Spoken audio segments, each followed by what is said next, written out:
Merci Madame la Présidente. Ma question s'adresse au ministre du Logement. Monsieur le ministre, gouverner, c'est d'abord loger son peuple. Cette citation de l'abbé Pierre a plus d'un demi-siècle et pourtant elle résonne avec force aujourd'hui. Elle rappelle votre échec.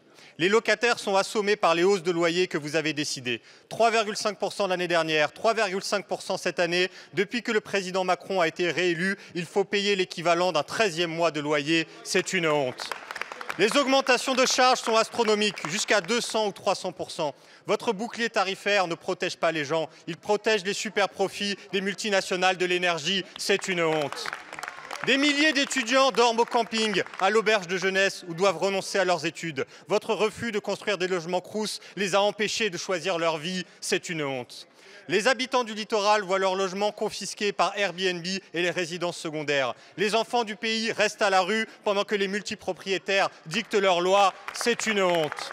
Tout cela, Monsieur le ministre, c'est votre bilan. La Macronie a mené une politique d'austérité qui a tout détruit. C'est une saignée historique. L'effort public pour le logement n'a jamais été aussi bas depuis les années 70. En 2017, vous nous promettiez un choc de l'offre. Mais Monsieur le ministre, le seul choc qui a eu lieu, c'est le choc de la misère. En cette rentrée, 2800 enfants dorment à la rue, 2 fois plus que l'année dernière. Mais vous ne comptez rien faire, pas même ouvrir les 10 000 places d'hébergement d'urgence demandées par les associations.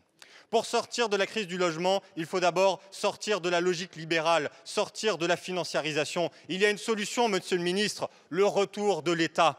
Un État qui investit pour construire des logements sociaux dont nous avons besoin, un État qui finance la rénovation des logements pour tenir nos engagements écologiques, un État qui régule les prix des loyers et du foncier pour garantir le logement abordable.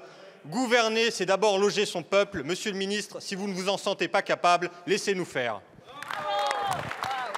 Je vous remercie. La parole est à monsieur